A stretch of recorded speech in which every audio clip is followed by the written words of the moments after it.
Hello and welcome to my channel. A very good morning to everyone present here. Let's start. So I'm taking the editorial from the Hindu newspaper, and the editorial which I'm taking is Bitter Milk on the Raja Mahendravaram Milk Adulteration Craze. ठीक है, इस पे आज हम vocabulary, question answers, reading comprehension सब करने वाले हैं. तो आप मेरे साथ बने रहिएगा और नोट ज़रूर करिएगा हर चीज़ को. और आज से जो हमारा फोकस रहेगा वो यूपीएससी और एसएससी वाले बच्चों के लिए रहेगा. ठीक है, तो आप कॉलोकेशंस, जार्गन्स, ये सब नोट करेंगे, बहुत इंपॉर्टेंट है. जब ये आपको रीडिंग कॉम्प्रहेंशन में जब मैं आपको एडिटोरियल दूंगी अभी आगे, तो समझ में आपको ईजिली आ जाएगा. ठीक है, चलिए. तो फर्स्ट वर्ड है एडल्ट्रेशन. एडल्ट्रेशन. अब यहाँ देखेंगे आप, लास्ट में शन लगा हुआ है, TION. अब याद रखेंगे आप, सफिक्स रूल क्या होता है, जिसमें लास्ट में TION आता है वो क्या होता है, नाउन. पार्ट ऑफ स्पीच क्या है, इसलिए इसकी नाउन. ठीक है, शन जहाँ पे हो, TION लास्ट में हो, किसी वर्ड के सफिक्स हो, वो क्या है, नाउन. क्या मतलब होता है एडल्ट्रेशन का, मिक्सिंग हार्मफुल और इम्प्योर सब्सटेंसेस इन फूड और प्रोडक्ट्स. ठीक है, मिलावट करना. एग्जाम्पल देखें सेंटेंस में, milk adulteration can cause serious health problems. ठीक है, मिल्क के अंदर अल्ट्रेशन करना, मिलावट करना केमिकल्स की, हार्मफुल केमिकल्स की, क्या होता है उससे, क्या होता है, सीरियस हेल्थ प्रॉब्लम्स हो जाती हैं. चलिए सिनोनिम्स देखते हैं जल्दी से. कंटामिनेशन, प्रदूषण. डाइल्यूशन, पतला करना. पतला करने का मतलब क्या है, जैसे पानी मिला देना या कोई केमिकल मिला देना उसके अंदर. ठीक है, दूध को जो बहुत हैवी होता है उसे क्या करना, पतला कर देना पानी मिला के. ठीक है, impurity, tampering, pollution. All these are the synonyms of the word adulteration. ठीक है, ऑपोजिट्स देखते हैं. प्योरिटी, शुद्धता. क्लीनलीनेस, स्वच्छता. ऑथेंटिसिटी, प्रामाणिकता. ओरिजिनलिटी, मौलिकता. इंटीग्रिटी, शुद्धता या ईमानदारी. तो ये सब क्या हो गए, ऑपोजिट्स हो गए किसके, एडल्ट्रेशन के. ये आप याद रखेंगे, बहुत इंपॉर्टेंट है. ठीक है, आंसर राइटिंग में भी आपको हेल्प होगी, और जब डायरेक्ट क्वेश्चंस आएंगे सिनोनिम्स एंटोनिम्स पे, स्पेशली फॉर एसएससी वाले बच्चों के लिए, ये वहाँ पे भी आपके लिए इंपॉर्टेंट है.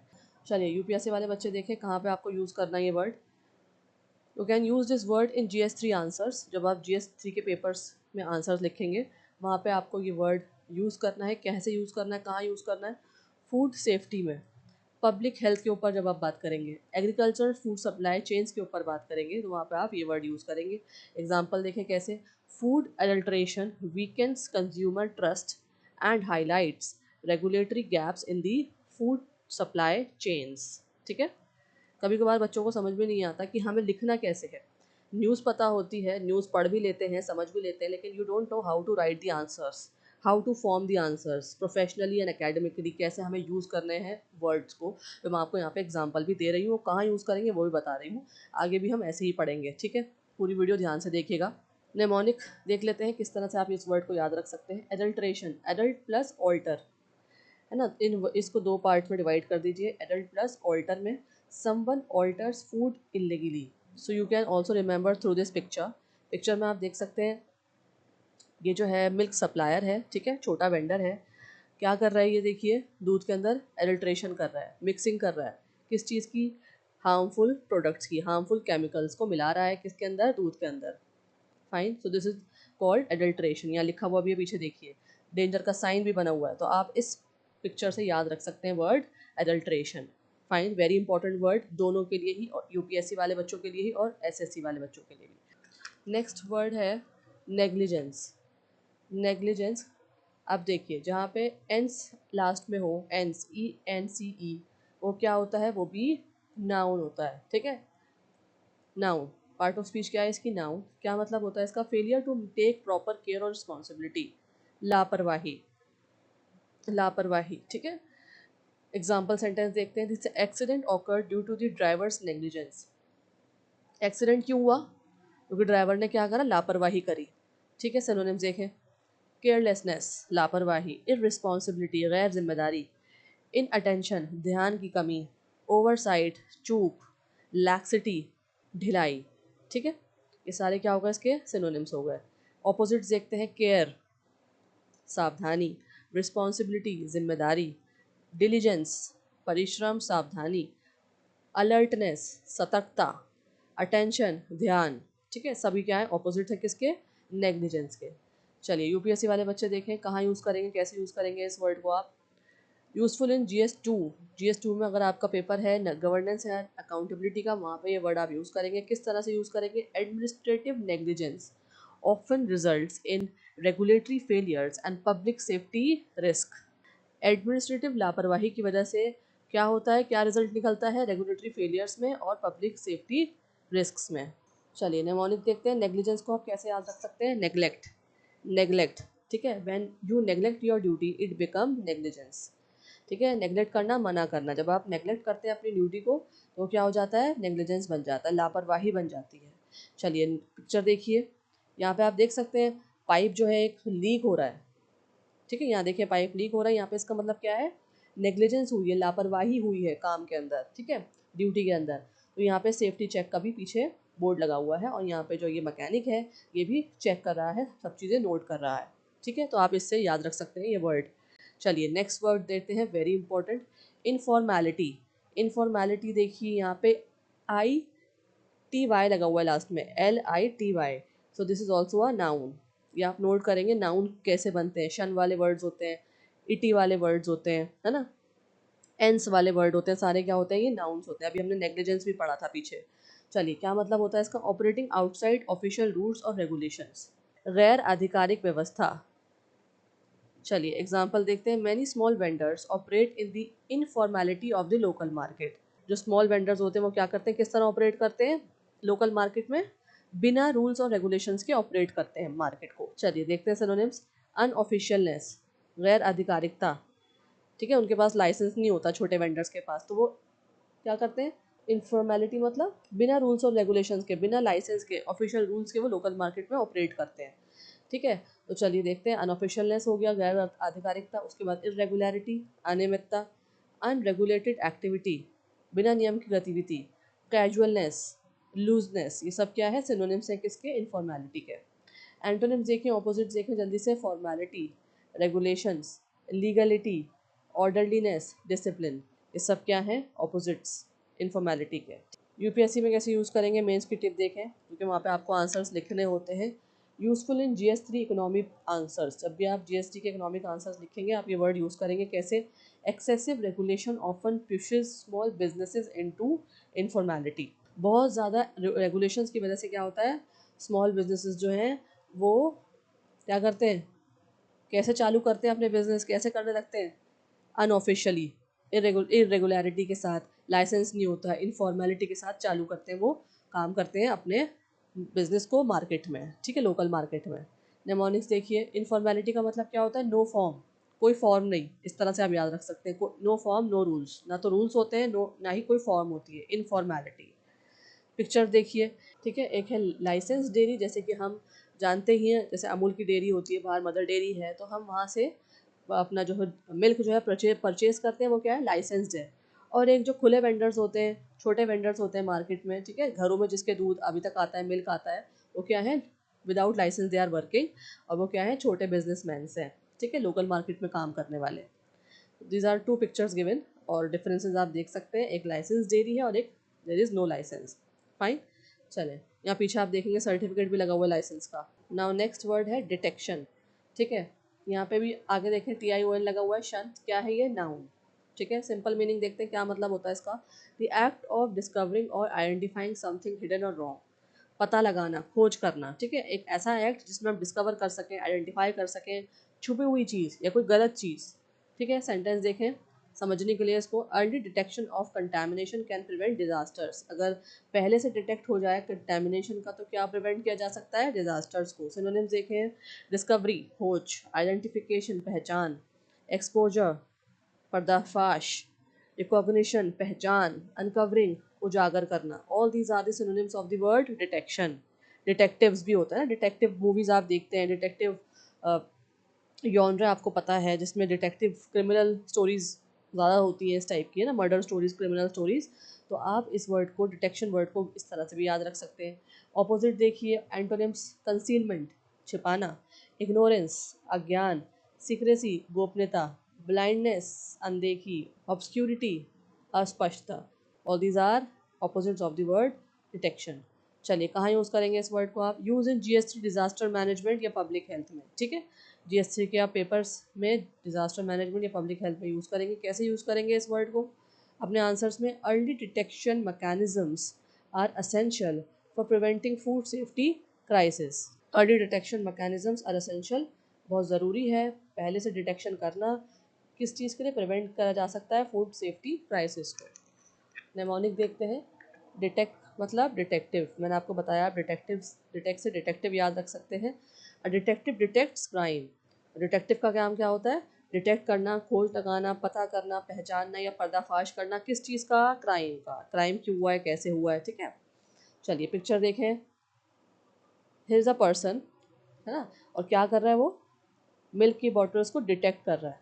क्यों डिटेक्ट कर रहा है? ताकि अगर इसमें कोई कंटामिनेशन है तो वो पहले से पता लगाई जा सके। So through this picture also you can remember this word detection. Fifth very important word is oversight. Part of speech क्या है? नाउन है। अब देखें क्या मतलब होता है इसका? सुपरविजन और monitoring to ensure rules are followed. निगरानी करना, ठीक है। सेंटेंस देखिए, government oversight is necessary for food safety.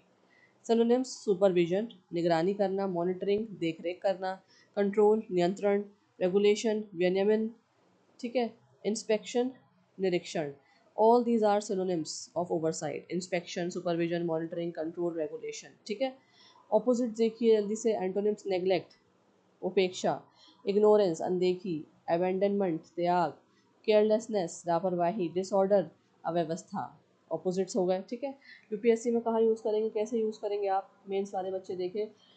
GS2 governance और रेगुलेटरी बॉडीज़, जब आप लिखेंगे इसमें आंसर्स तो यहाँ पे ये वर्ड आप यूज़ करेंगे। ओवरसाइट कैसे करेंगे? Weak institutional oversight often leads to regulatory failures, ठीक है। नेमोनिक देखिए। Over plus side, seeing from above. इसको आप दो पार्ट्स में डिवाइड कर लें। ओवर मतलब ऊपर से, साइड मतलब देखना, ऊपर से देखना, सीइंग फ्रॉम अबव, ठीक है। Authority watching everything from above. या पिक्चर से भी आप इस वर्ड को याद रख सकते हैं। ये देखिए, here is a police officer और ये क्या कर रहे हैं? इंस्पेक्ट कर रहे हैं। कहाँ पे? एक मिल्क की फैक्ट्री। यहाँ देखें पीछे, है ना, यहाँ पे सामान रखा हुआ सारा। ऐसा लग रहा है मिल्क, यहाँ मिल्क की बॉटल्स रखी हुई है, ऐसा लग रहा है मिल्क की फैक्ट्री। और यहाँ पे ये क्या कर रहे हैं? इंस्पेक्ट कर रहे हैं। यहाँ पे आप ओवरसाइट वर्ड को याद रख सकते हैं। इंस्पेक्शन है, रेगुलेशन है, कंट्रोल, ये सब क्या है? सिनोनिम्स भी है ओवरसाइट के। Now we are on part 2, phrasal verbs. What are phrasal verbs? Verbs plus preposition adverbs, ठीक है। वर्ब के साथ क्या होता है? तो प्रेपोजिशन होता है या एडवर्ब, और एक नया मीनिंग फॉर्म होता है, जैसे carry on, give up, look into, ठीक है। फर्स्ट फ्रेजल वर्ब क्या है इसमें? बहुत इंपॉर्टेंट है, देखेंगे। साउंड अ रेगुलेटरी अलार्म, ठीक है। क्या मतलब है? टू वार्न अथॉरिटीज़ और people about a serious problem, खतरे के बारे में चेतावनी देना। एग्जाम्पल देखें। The food safety report sounded a regulatory alarm about contaminated dairy products, ठीक है। चेतावनी देना, क्या बोलेंगे चेतावनी देने को? Sound a regulatory alarm. Next है पुश टूवर्ड्स। पुश टूवर्ड्स क्या मतलब होता है? टू इन्फ्लुएंस और force someone to move in a particular direction और डिसीजन, किसी को किसी दिशा में जाने के लिए मजबूर या प्रेरित करना, ठीक है। एग्जाम्पल देखेंगे। The milk contamination case pushed consumers towards buying package milk. क्या सेंटेंस है? दूध के अंदर, मिल्क के अंदर कंटामिनेशन केस हो जाने के बाद क्या हुआ? Pushed consumer towards, consumer push हुए क्या बाय करने के लिए, क्या खरीदने के लिए? पैकेज मिल्क, ठीक है, जो पैकेट में मिल्क आता है। फाइन, चलिए आगे बढ़ते हैं। फिक्स प्रपोजिशंस मैं आपको बताती हूँ क्या होता है। वर्ब या एडजेक्टिव होता है, उसके साथ क्या लगा होता है? फिक्स्ड क्या होता है?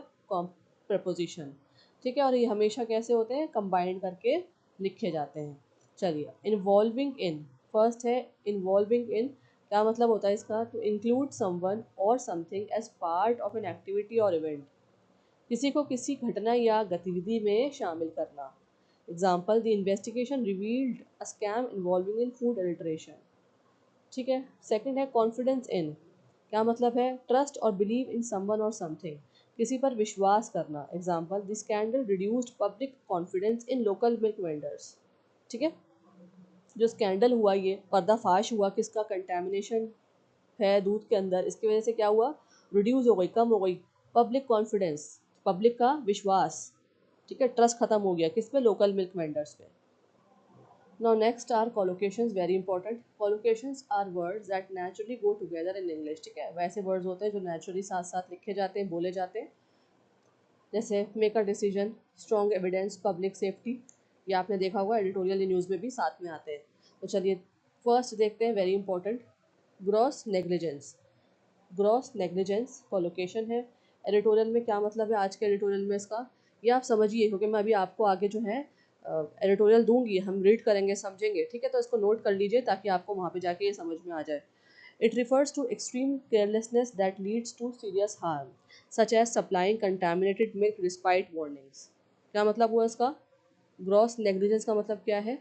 एक्सट्रीम केयरलेसनेस होना जिसकी वजह से क्या है, सीरियस हार्म हो जाए, बहुत नुकसान हो जाए, ठीक है। Such as example, such as supplying contaminated milk, supply करना कंटामिनेटेड मिल्क को, पॉल्यूटेड मिल्क को वार्निंग्स के बावजूद भी, ठीक है। इस तरह से ये यूज़ हुआ है एडिटोरियल में, मतलब है इसका।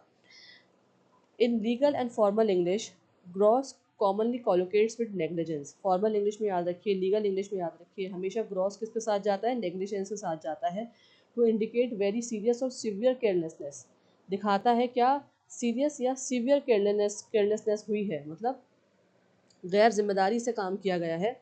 इफ़ से वी से ग्रॉस नेग्लिजेंस, हमेशा ग्रॉस नेग्लिजेंस ही आप कहेंगे, कभी भी बिग नेग्लिजेंस, हैवी नेग्लिजेंस नहीं कहेंगे, ना ही लिखेंगे, ठीक है। सेंटेंस देखिए, the court treated the food safety violations as gross negligence. Court ने ट्रीट किया फूड सेफ्टी वायलेशंस को कैसे, ग्रॉस नेग्लिजेंस के तहत। चलिए next, food safety, very important collocation है, ये भी आपने देखा होगा, साथ साथ ही आते हैं न्यूज़ या एडिटोरियल में। क्या मतलब है आज के एडिटोरियल में इसका, it refers to standards and regulations, standards और रेगुलेशन को रेफर कर रहा है, दैट इंश्योर, जो इंश्योर करती हैं food is safe for consumption, खाना जो है वो कंजप्शन के लिए सेफ है, सही है, सुरक्षित है। आगे बढ़ते हैं, in policy health and regulatory discussions, कहाँ पे पॉलिसी में हेल्थ की बात हो या रेगुलेटरी डिस्कशंस की बात हो, आपने नोट किया होगा फूड जो है, ठीक है, किसके साथ कोलोकेट होता है, सेफ्टी के साथ। To describe protection against contamination और हेल्थ रिस्क, क्या डिस्क्राइब करता है ये, प्रोटेक्शन अगेंस्ट कंटेमिनेशन और हेल्थ रिस्क, कि कोई कंटेमिनेशन नहीं है या फिर कोई हेल्थ रिस्क नहीं है। एग्जाम्पल देखें, स्ट्रिक्ट फूड सेफ्टी रूल, जितने भी सख्त जो कानून है फूड सेफ्टी के, ज़रूरी है, आर नेसेसरी, प्रिवेंट करने के लिए, क्यों, ताकि कोई मिल्क एडल्ट्रेशन नहीं करे। वन वर्ड सब्स्टिट्यूशन आज के ही एडिटोरियल से बहुत इंपॉर्टेंट है, नोट करिए। एडल्ट्रेंट, एडल्ट्रेंट क्या मतलब होता है इसका, a substance that makes food or a product impure by mixing harmful materials, एक ऐसा सब्सटेंस जिसकी वजह से क्या होता है, जो खाना है या कोई प्रोडक्ट है इम्प्योर हो जाए, गंदा हो जाए, क्यों, मिक्स करने के बाद क्या, हार्मफुल मटेरियल्स, उसे क्या बोलेंगे, वन वर्ड क्या है, एडल्ट्रेंट, मिलावट करने वाला पदार्थ या अशुद्ध करने वाला पदार्थ, ठीक है। एग्जाम्पल देखें, एथिलीन ग्लाइकोल, यहाँ पे केमिकल की बात हो रही है, acted as a dangerous adulterant in the contaminated milk. Acted काम करता है कैसे, डेंजरस एडल्ट्रेंट के रूप में, कहाँ पे, कंटेमिनेटेड दूध के अंदर, मिल्क के अंदर। Next very important one word substitute from the editorial itself, क्या है, नेग्लिजेंस, नेग्लिजेंस, ठीक है। ये मैंने आपको मतलब समझाया भी था इसका वोकैबुलरी में। क्या मतलब होता है इसका, failure to take proper care और रिस्पॉन्सिबिलिटी, ठीक है, फेल हो जाना किसके अंदर, प्रॉपर केयर करने में या रिस्पॉन्सिबिलिटी देने में। लापरवाही, एग्जाम्पल देखें, द ट्रेजेडी ऑकर्ड, ट्रेजेडी हो गई क्यों, due to the vendors criminal negligence, किसकी वजह से, वेंडर की क्रिमिनल नेग्लिजेंस की वजह से। ईडियम्स वेरी इंपॉर्टेंट, ये नोट करिए, आज के एडिटोरियल से हैं, अभी हम पढ़ेंगे एडिटोरियल आगे, ठीक है, तो उसमें आपको समझ में आएंगे फिर ये सारे। फर्स्ट है टर्न अ ब्लाइंड आई, इसका क्या मतलब होता है, to deliberately ignore a wrongdoing a problem, जानबूझकर अनदेखा करना, ठीक है, जानबूझकर ना देखना किसी चीज़ को। Example, authorities can not turn a blind eye to violations of food safety regulations, authorities जो हैं नहीं अनदेखा कर सकती, किसको, जो वॉयलेट करे फूड सेफ्टी रेगुलेशंस को। Second very important idiom from the editorial, wake up call, a wake up call क्या मतलब है इसका, an event that makes people realise a serious problem and take action, चेतावनी देने वाली घटना, जागरूक करने वाली घटना, ठीक है, वेकअप कॉल बोलते हैं उसे, ठीक है। एग्जाम्पल देखें, द मिल्क कंटेमिनेशन केस, जो मिल्क कंटेमिनेशन का केस आया, should be a wake up call, क्या होना चाहिए, एक वेकअप कॉल होना चाहिए, for stronger food safety enforcement, किस चीज़ के लिए कि बहुत और सख्त कानून निकले जाएं, फूड सेफ्टी इन्फोर्समेंट किया जाए। What are jargon? Jargons are specialised words या टेक्निकल टर्म्स होती हैं जो प्रोफेशनल्स में यूज़ होती हैं या पर्टिकुलर फील्ड में यूज़ होती हैं, जैसे कि लॉ में, गवर्नेंस या इकोनॉमी या मीडिया वगैरह में। ठीक है, जैसे एग्जांपल देखें, legislation, physical deficit, judicial review, ये सब क्या है? जार्गन्स हैं। फाइन, टेक्निकल टर्म्स हैं, प्रोफेशनल्स यूज़ करते हैं इसको अलग अलग फील्ड में। ठीक है, आज की एडिटोरियल से है, फर्स्ट है culpable homicide. Culpable homicide, fine, क्या मतलब होता है इसका? The act of causing someone's death but without the intention required for murder. The act of causing someone's death मतलब किसी की हत्या का कारण बनना लेकिन इंटेंशन ना होना। ठीक है, इंटेंशन नहीं होनी लेकिन किसी का कारण बन जाना हत्या का, इसे क्या बोलेंगे? Culpable homicide. ऐसी हत्या जिसमें किसी व्यक्ति की मृत्यु हो जाती है लेकिन हत्या करने का स्पष्ट इरादा नहीं होता। समझ गए आप? इसको याद करेंगे, समझेंगे। एग्जाम्पल देखिए, the police registered a case of culpable homicide against the vendor responsible for the contaminated milk. चलिए नेक्स्ट देखते हैं, very important jargon, regulatory oversight. क्या मतलब होता है इसका? ओवरसाइट का मतलब मैंने आपको समझाया था वोकैबलरी में, supervision by authorities to ensure that laws and regulations are properly followed. ठीक है, ये सुनिश्चित करने के लिए कि नियमों और कानूनों का पालन हो रहा है, सरकारी संस्थाओं द्वारा की जाने वाली निगरानी। ठीक है, चलिए सेंटेंस देखते हैं। Weak regulatory oversight allowed dairy unit to operate without a licence for years. So finally here is your editorial from the Hindu newspaper. आप इसे रीड करेंगे। ठीक है, मैं आपको कुछ समय दे रही हूँ, 1 मिनट का, 2 मिनट का। आप रीड करें इस पैराग्राफ को, then I will explain the whole paragraph and we will see what writer or editors of the Hindu newspaper is saying. ठीक है, और उसके बाद हम क्वेश्चन आंसर्स डिस्कस करेंगे जो कि बहुत इंपॉर्टेंट हैं, दोनों ही लेवल्स के, यूपीएससी, यूपीएससी मेंस या जीएस के हो बच्चे या फिर जो है एसएससी के स्टूडेंट्स हो। चलिए read out.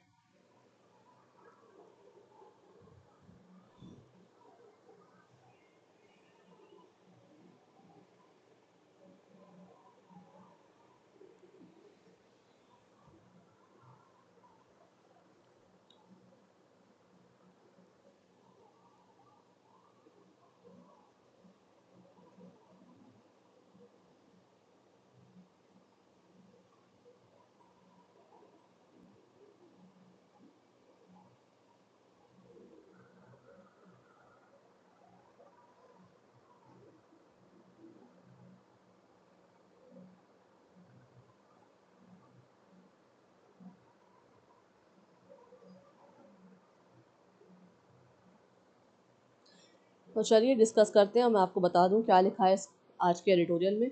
The events in Raja Mahendravaram in Andhra Pradesh involving the mass poisoning of consumers by milk contaminated with ethylene glycol sound a regulatory alarm।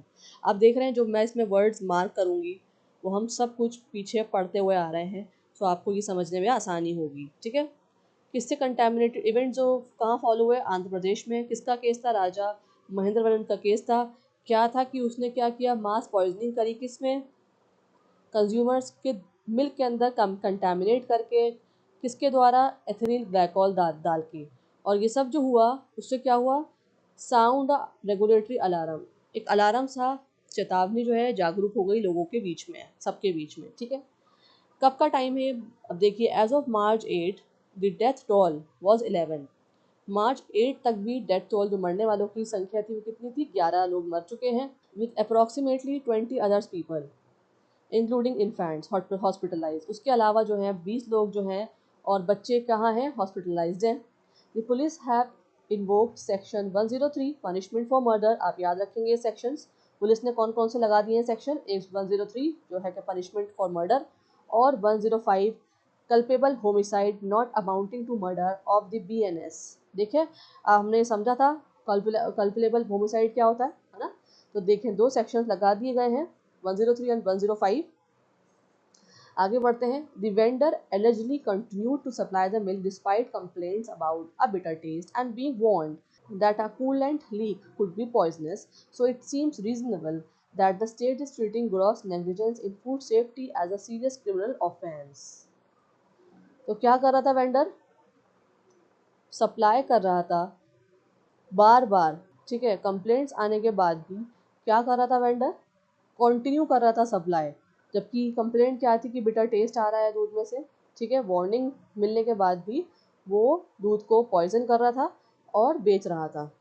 और इसकी वजह से क्या होता है, क्या निकल कर आता है रिजल्ट, की जो स्टेट है वो क्या कर रही है, state is treating gross negligence.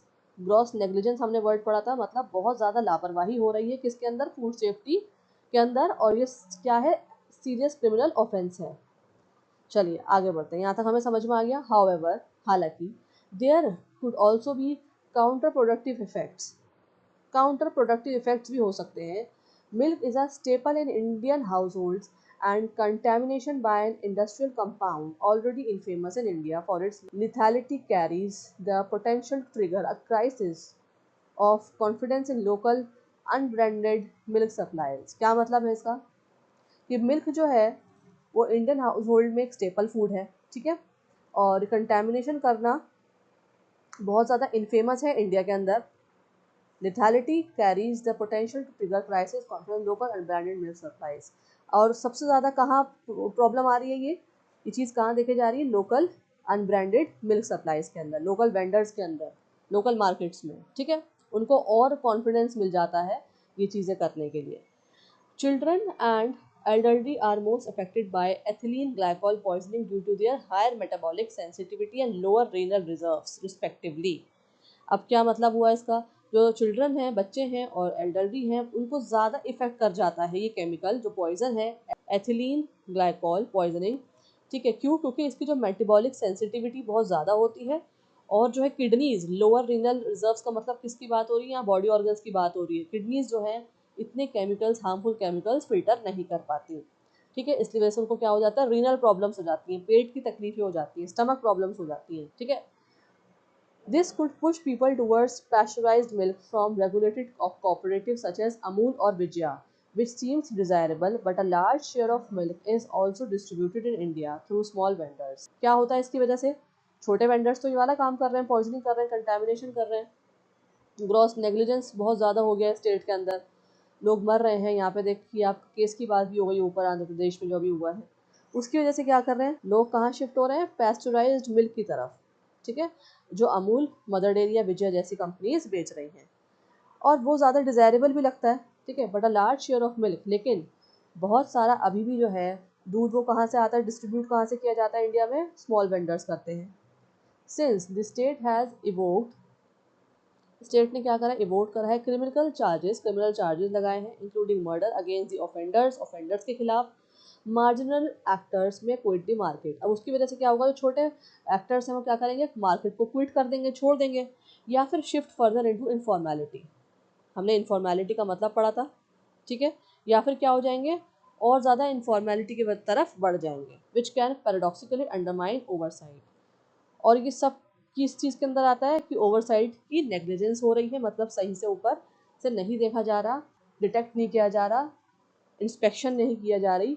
लेकिन अगर ये होगा या तो क्विट करेगा लोकल वेंडर्स, या जो है इनफॉर्मेलिटी होगी जिसकी वजह से क्या होगा, ओवरसाइट करनी ज़रूरी है, ऊपर से देखना भी ज़रूरी है। चलिए ये आपको समझ में आया ये वाला पैराग्राफ, हम नेक्स्ट पैराग्राफ की तरफ बढ़ते हैं।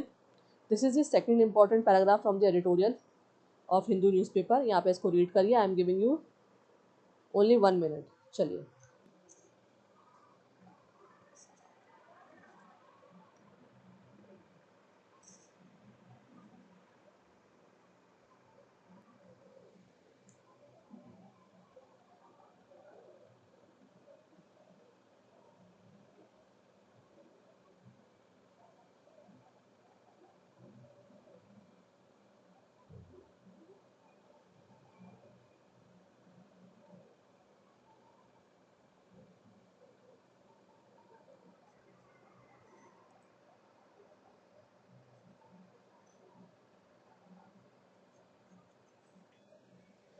so now we will see this paragraph also.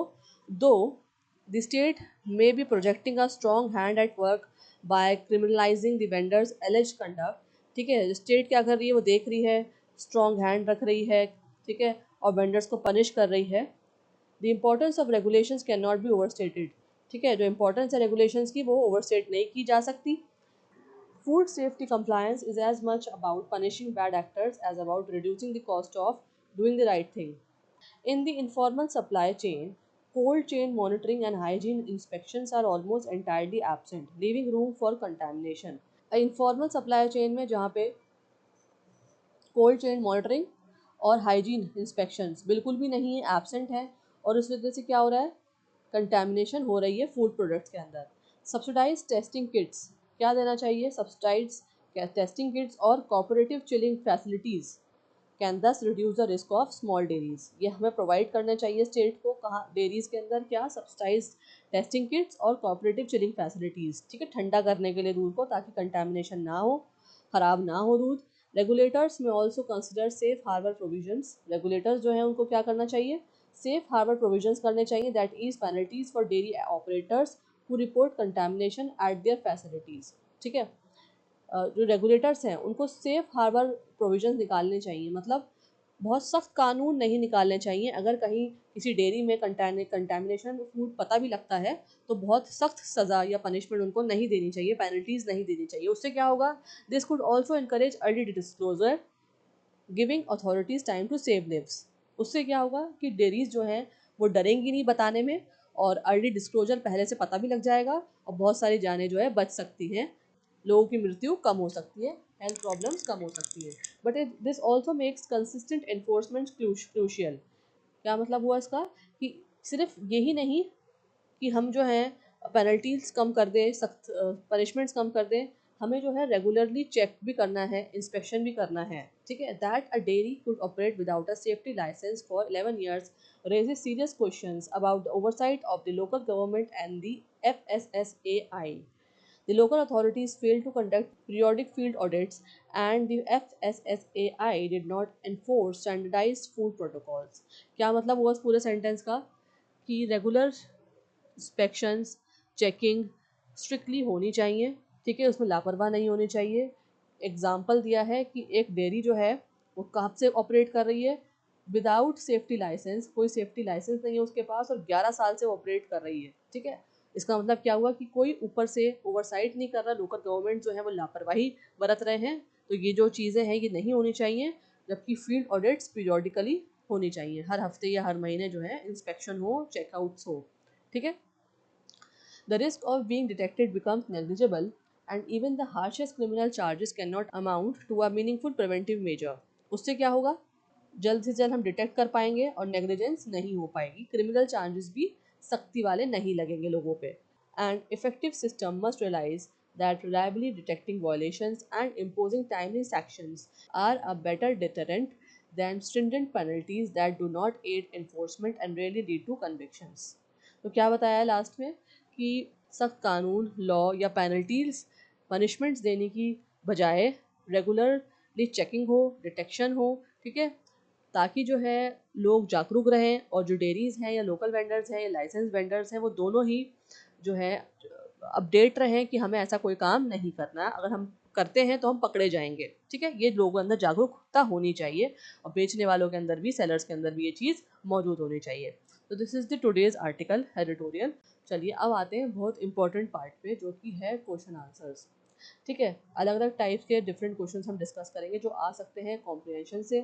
तो पहला है UPSC mains answer writing practice. जो GS2 GS3 में आपको आंसर्स राइटिंग लिखनी होती है, वो मैं बताऊंगी आपको कैसे क्वेश्चंस आ सकते हैं और कैसे आपको लिखना है. सेकंड है सीसेट एनालिटिकल क्वेश्चन, ये भी बहुत इंपॉर्टेंट है, सीसेट के एग्जाम में आपके आता है, वो भी हम डिस्कस करेंगे. ठीक है, तो फर्स्ट क्वेश्चन देखते हैं क्या आ सकता है. GS2 में आ सकता है गवर्नेंस एंड रेगुलेशन के अंदर. और कैसे आता है देखिए, strict criminal penalties alone can not ensure food safety. अगर सिर्फ और सिर्फ सख्त क्रिमिनल पेनल्टीज लगा दी जाएंगी, वो अकेली काम नहीं करेंगी, काफ़ी नहीं है इंश्योर करने के लिए क्या, फूड सेफ्टी. ठीक है, in the context of the milk alliteration incident, जो अभी मिल्क एलिट्रेशन का इंसिडेंट हुआ है उसको डिस्कस करना है. Discuss the role of regulatory oversight and preventive mechanisms in ensuring food safety. Discuss करना है आपको ये role of regulatory oversight and preventive mechanisms. क्या प्रिवेंट मैकेनिज्म्स आप ले सकते हैं, और क्या क्या रेगुलेटरी ओवरसाइट गवर्नमेंट को मतलब और ऊपर से ध्यान रखने के लिए किस चीज़ों की ज़रूरत है फूड सेफ्टी इंश्योर करने के लिए, आपको डिस्कस करना है. आप क्या बताएंगे इसके अंदर, कैसे देंगे आंसर? सबसे पहले आप इंट्रोडक्शन देंगे, ठीक है, उसमें आप मेंशन करेंगे importance of food safety regulations के बारे में और पब्लिक हेल्थ प्रोटेक्शन इंडिया में, ठीक है।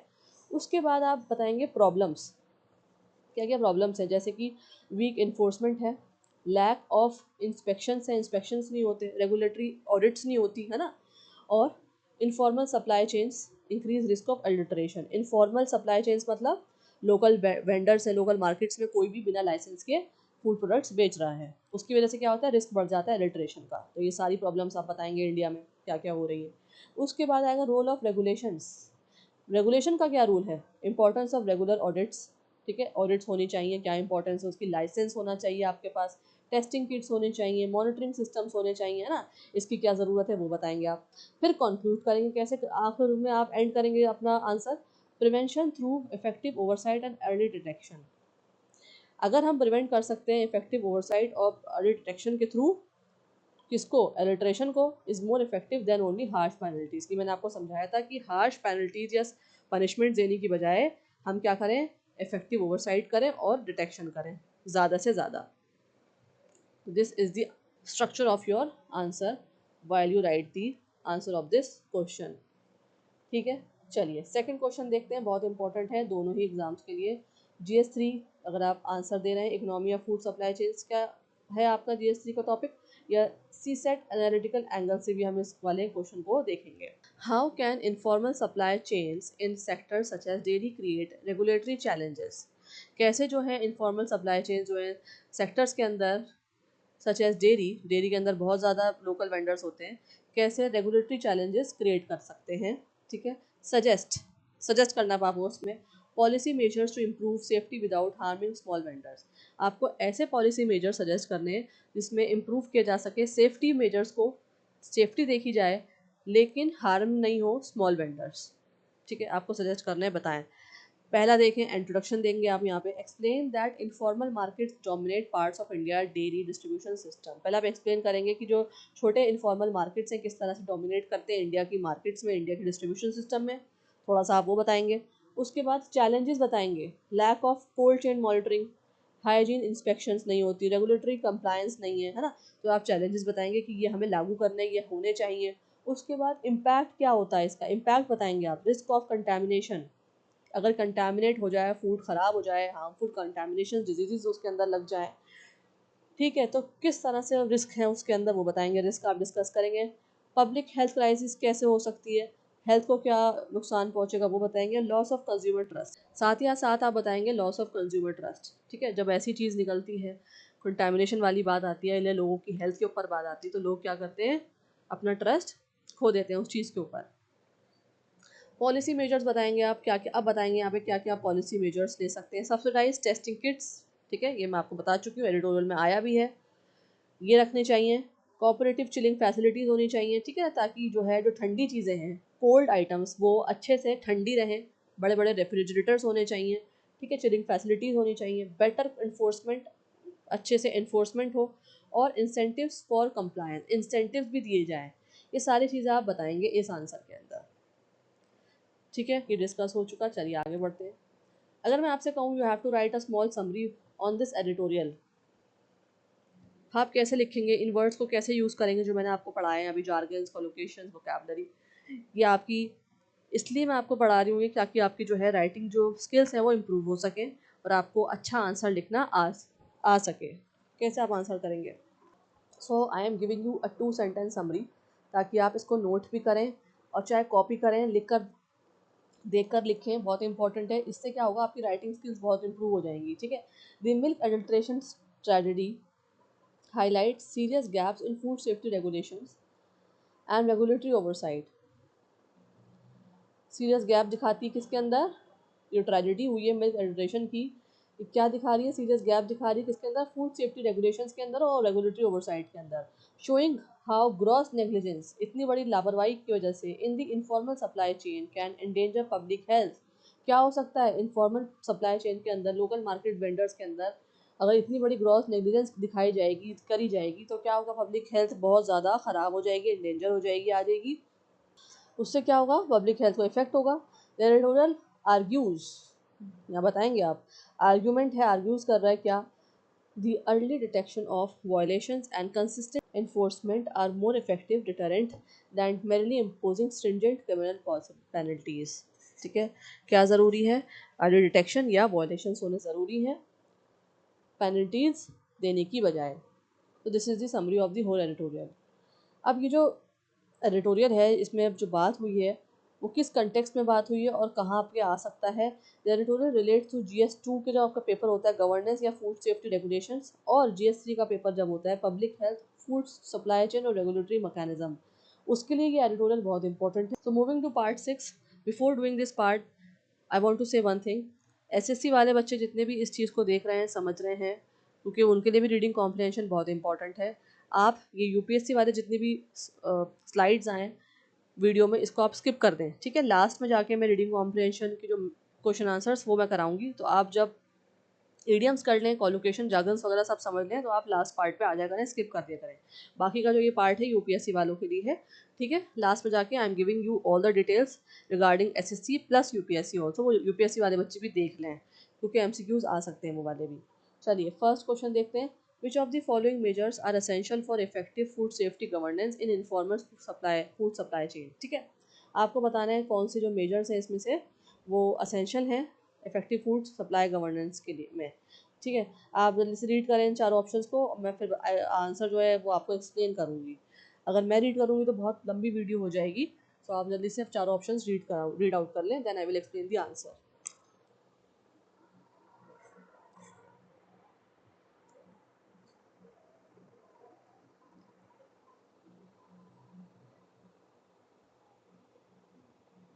चलिए आंसर है, second option is correct, A and C only. A और C जो है इसमें सही है। रेगुलर रेगुलर ऑडिट्स होनी चाहिए और लाइसेंस होना चाहिए वेंडर्स के पास। और C क्या है, सब्सिडाइज टेस्टिंग किट्स भी होने चाहिए, कोऑपरेटिव चिलिंग फैसिलिटीज होनी चाहिए, या मैंने आपको समझाया है। सो आंसर जो है वो सेकंड ऑप्शन वो करेक्ट है, ठीक है? सेकंड क्वेश्चन देखते हैं। Consider the following statement regarding regulatory failures in public health. Consider करें इन स्टेटमेंट्स को रिगार्डिंग किससे रेगुलेटरी फेलियर्स जो हुई हैं पब्लिक हेल्थ के अंदर। बताएं, रीड करें जल्दी से।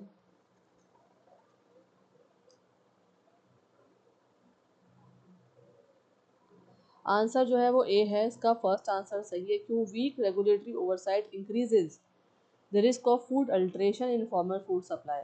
अगर वीक मतलब कमज़ोर रहेंगी रेगुलेटरी ओवरसाइट, उसकी वजह से क्या होगा, इंक्रीज हो जाएगा, बढ़ जाएगा क्या, रिस्क फूड अल्ट्रेशन का इनफॉर्मल मार्केट्स के अंदर, ठीक है? चलिए आगे बढ़ते हैं। Third question, which of the following policy interventions can reduce contamination risk in small dairy units. कौन सा जो है पॉलिसी इंटरवेंशन कम कर सकता है कंटेमिनेशन को, किसमें? स्मॉल डेयरी यूनिट्स में। बताएं मुझे, फटाफट रीड करें पहले तब ये फोर ऑप्शंस।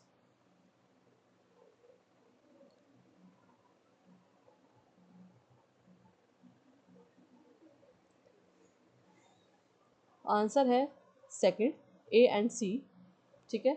A क्या है, implementing of cold chain monitoring, और C क्या है, safe harbour provisions for reporting contamination. दोनों ही ज़रूरी हैं और मैंने आपको समझाया था आज के ट्यूटोरियल में। Cold chain monitoring ensures product safety and safe harbor provisions ensure early disclosure, reporting volumes और deregulations alone do not address contamination। दोनों ही ज़रूरी हैं, यहाँ पे explanation भी दे दी है मैंने, आप पढ़ सकते हैं। फोर्थ क्वेश्चन पे आते हैं। Which of the following statements about governance in food safety regulations are correct? आपको करेक्ट स्टेटमेंट चूज करनी है जो है गवर्नेंस इन फूड सेफ्टी रेगुलेशन के लिए सही है। चूज करिए, मुझे बताइए फटाफट, पहले रीड कर लीजिए चारों ऑप्शंस को।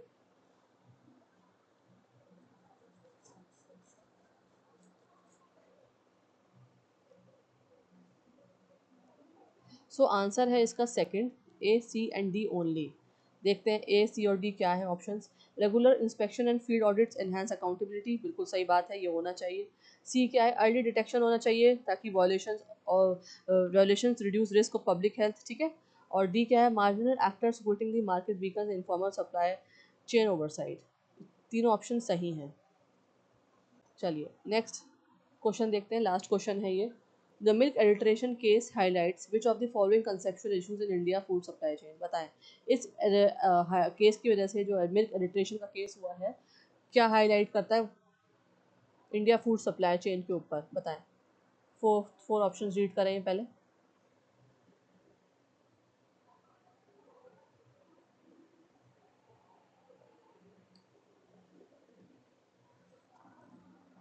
आंसर जो है वो इसका फर्स्ट है, A B and C.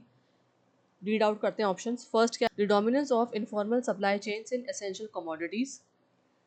B, lack of standardise enforcement of safety protocols. और सी क्या है, dependence on regulated cooperative reduces contamination risk. So ये जो हैं तीनों बहुत इंपॉर्टेंट पॉइंट्स हैं जो हाईलाइट कर रहे हैं कंसेप्शुअल इश्यूज़ को इंडिया की फूड सप्लाई चेन के अंदर। ठीक है, तो आपको बहुत ध्यान से एडिटोरियल पढ़ना भी है, समझना भी है और आंसर भी करना है। Now we are on the last part of the video. ये बहुत इंपॉर्टेंट क्वेश्चंस हैं जो दोनों के लिए ज़रूरी है, जो प्रैक्टिस कर रहे हैं बच्चे एग्ज़ाम के लिए, तैयारी कर रहे हैं यूपीएससी सीसेट प्रीलिम्स पेपर 2 का और एसएससी एग्ज़ाम्स के लिए। ठीक है, मैं बता देती हूँ यहाँ पे फैक्ट बेस्ड क्वेश्चन और इन्फ्लुएंस बेस्ड क्वेश्चन कौन से होते हैं। ये वाले क्वेश्चन आंसर डिस्कस करने से पहले फैक्ट बेस्ड क्वेश्चंस होते हैं जिसमें हम डायरेक्ट इन्फॉर्मेशन स्टेट करते हैं पैसेज में से, डायरेक्ट इन्फॉर्मेशन पूछ लेते हैं। ठीक है, डायरेक्ट इन्फॉर्मेशन दी जाती है क्वेश्चन में और पूछा जाता है, फैक्ट बेस्ड क्वेश्चन होते हैं। इन्फरेंस बेस्ड कौन से क्वेश्चन होते हैं, जिसमें जो है लॉजिकली कंक्लूड करके आपको आंसर चूज करना होता है। और उसके लिए क्या ज़रूरी है कि आपको जो पूरा पैसेज दिया गया हो या रीडिंग कॉम्प्रिहेंशन में कोई भी आर्टिकल दिया गया हो वो पूरा ही आपको आता हो समझ में, ताकि आप उसका इन्फरेंस निकाल के सही ऑप्शन चूज करके आ सकें। ठीक है, चलिए अब हम डिस्कस करते हैं सारे क्वेश्चन आंसर्स। पहला है, what is the central idea of the passage. जल्दी से रीड करें चारों ऑप्शंस को फटाफट से, यहाँ तक है ए बी सी डी। ये सारे ऑप्शन जो हैं जल्दी से रीड करें ताकि मैं जो आंसर है वो आपको बता सकूं, एक्सप्लेन कर सकूं। क्या है मेन आइडिया पैसेज का, रीड कर लें एटलीस्ट, क्योंकि मैं रीड करके आपको हर एक सेंटेंस अगर बताऊंगी तो वो फिर बहुत ज़्यादा वीडियो लेंथी हो जाएगी और बोरिंग भी हो जाएगी। इससे अच्छा आप रीड कर लें और कुछ खुद से कोशिश भी करें सही आंसर चूज़ करने की। Then we will discuss the correct answer. इसका आंसर जो है सी है, स्ट्रेंथनिंग रेगुलेटरी ओवरसाइट। ठीक है, स्ट्रेंथ करना क्या, रेगुलेटरी ओवरसाइट को। एंड अर्ली डिटेक्शन, डिटेक्शन जो है वो इंस्पेक्शन जो है, कंट्रोल जो है पहले से किया जाए, ज़रूरी है for public health protection. This is the main idea of the passage. ठीक है, चलिए नेक्स्ट क्वेश्चन देखते हैं। विच of the following is the most suitable title for the passage. Title बताएं क्या अच्छा है आपके लिए, क्या सूटेबल रहेगा। 4 ऑप्शन यहाँ पे दे रखे हैं, रीड आउट करें जल्दी से।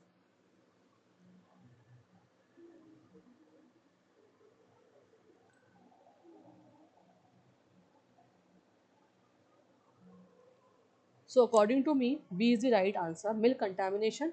ठीक है, and the need for regulatory oversight is the most suitable title for the passage according to me. चलिए थर्ड क्वेश्चन देखते हैं। What can be inferred from the passage, क्या कंक्लूजन निकलता है पैसेज में से। Read out the 4 options fast. B is the right answer, weak enforcement may undermine public trust in informal supply chains. ठीक है, अगर वीक इन्फोर्समेंट रहेगी तो क्या होगा, पब्लिक ट्रस्ट जो है वो कम हो जाएगा किसके अंदर, इनफॉर्मल सप्लाई चेन्स के अंदर। Next question very important, word oversight जो है पैसेज में उसका मतलब क्या है। मैंने आपको बताया था इसका आंसर बी है, supervision to ensure rules are follow, supervision करना। ठीक है, देखने के लिए रूल्स जो हैं, कानून जो है, नियम जो है फॉलो किए जा रहे हैं। Fifth question, what is the tone of the author. Very important question, क्या है टोन ऑथर का, बताएं। 4 ऑप्शन रीड करें जल्दी से। क्रिटिकल एंड एनालिटिकल टोन है। ठीक है, क्योंकि ऑथर क्या कर रहा है, एनालाइज कर रहा है, रेगुलेटरी गैप्स को बता रहा है वो, और फिर उसके बाद क्रिटिसाइज कर रहा है, क्या वीक इन्फोर्समेंट के बारे में बता रहा है। Maintain a serious analytical tone. ठीक है, सीरियस और सीरियस टोन है उसकी, और वीक इन्फोर्समेंट को क्या कर रहा है, वो क्रिटिसाइज कर रहा है, साथ ही साथ एनालाइज भी कर रहा है। चलें नेक्स्ट क्वेश्चन देखते हैं। According to the passage, passage के according which is the following statement is true, कौन सा स्टेटमेंट सही है बताएं। जल्दी से रीड करें 4 options.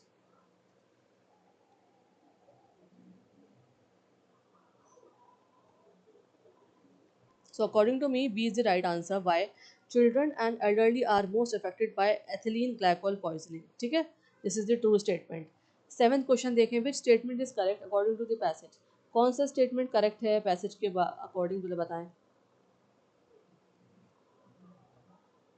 C options is correct. Early detection of violations can save lives. अगर early detection हो जाएगा violations का तो saves करी जा सकती हैं क्या, lives। ठीक है, लोगों को बचाया जा सकता है। चलिए 8th question, why did the author write the passage. बताएं क्यों लिखा है ऑथर ने ये passage. Read out the 4 options fast.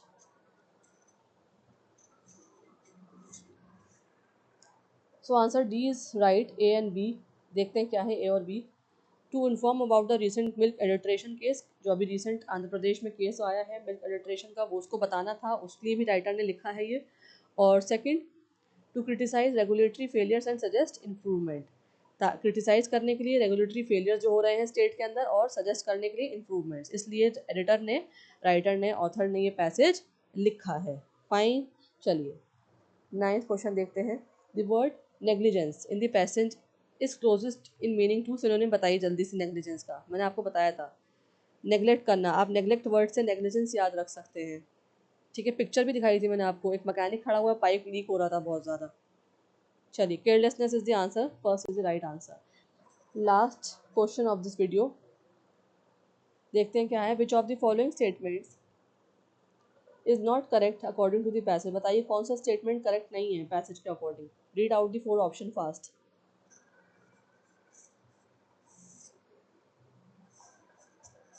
So C is the right answer, harsh penalties alone reliably prevent violations. ठीक है, हार्श पेनल्टीज जो हैं वो सिर्फ रिलाय करती हैं अलोन प्रिवेंट वॉयलेशंस का मतलब क्या, अगर हम हार्श पेनल्टीज लगाएंगे, पनिशमेंट्स देंगे, स्ट्रिक्ट लॉज लगाएंगे तो उससे क्या होगा, प्रिवेंट करी जा सकती है वॉयलेशंस को, जबकि ऐसा नहीं है।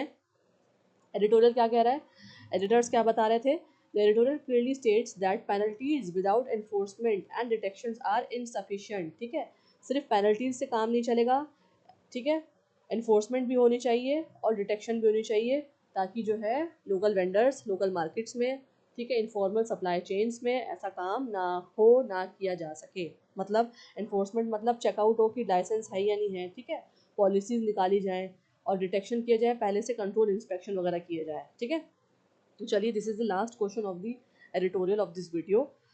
I hope you understood everything clearly.